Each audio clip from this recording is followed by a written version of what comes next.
உத்திரமேரூர் சட்டமன்ற தொகுதியில் யாருக்கு வாய்ப்பு? 4 முனை போட்டியா? இந்த உலகிற்கு குடவோலை மூலம் தேர்தலை அறிமுகப்படுத்திய ஒரு வரலாற்று சிறப்புமிக்க சட்டமன்ற தொகுதி உத்திரமேரூர். இந்த சட்டமன்ற தொகுதியில் 1,11,811 ஆண் வாக்காளர்களும் 1,16,193 பெண் வாக்காளர்களும் 27 மூன்றாம் பாலின வாக்காளர்களும் என மொத்தம் 2,28,031 வாக்காளர்கள் உள்ளனர். இந்த நிலையில் இந்த தொகுதியில் போட்டியிட போகும் வேட்பாளர்கள் யார் என்று எதிர்பார்ப்பு நிலவி வருகிறது. தேர்தல் தேதி அறிவிக்கப்பட்டுள்ள நிலையில் தற்சமயம் அரசியல் கட்சிகள் தங்கள் கட்சியின் சார்பில் போட்டியிட விருப்பம் தெரிவித்துள்ள நபர்களிடம் நேர்காணல் நடத்தி வருகிறது.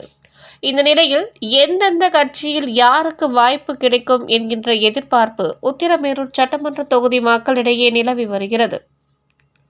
அந்த வகையில் திமுக சார்பில் அந்த கட்சியின் காஞ்சிபுரம் மாவட்ட செயலாளரும் தற்போதைய உத்திரமேரூர் சட்டமன்ற உறுப்பினருமான சுந்தருக்கு வாய்ப்பு கிடைக்கும் என்று கூறப்படுகிறது. அதிமுகவை பொறுத்தவரை முன்னாள் உத்திரமேரூர் சட்டமன்ற உறுப்பினரும் தற்போதைய அதிமுக அமைப்பு செயலாளருமான வாலாஜாபாத் கணேசனுக்கு வாய்ப்பு கிடைக்கலாம் என்று கூறப்படுகிறது. ஒருவேளை இந்த தொகுதி கூட்டணி கட்சிக்கு ஒதுக்கப்பட்டால் பாட்டாளி மக்கள் கட்சியின் மாவட்ட செயலாளர் மகேஷ் குமாருக்கு வாய்ப்பு கிடைக்கலாம் என்று கூறப்படுகிறது.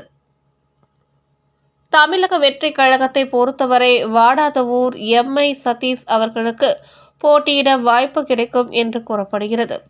நாம் தமிழர் கட்சியை பொறுத்தவரை ஏற்கனவே அந்த கட்சியின் மாநில சுற்றுச்சூழல் பாசறை அணித்தலைவர் மரம் மாசிலாமணி என்பவரை வேட்பாளராக அந்த கட்சி அறிவித்துள்ளது குறிப்பிடத்தக்கது. எனவே உத்திரமேரூர் சட்டமன்ற தொகுதியை பொறுத்தவரை 4 முனை போட்டி நிலவும் என எதிர்பார்க்கப்படுகிறது. மேலும் இந்த தொகுதியில் கடுமையான போட்டி நிகழும் என்பது நிதர்சனமான உண்மையாகும்.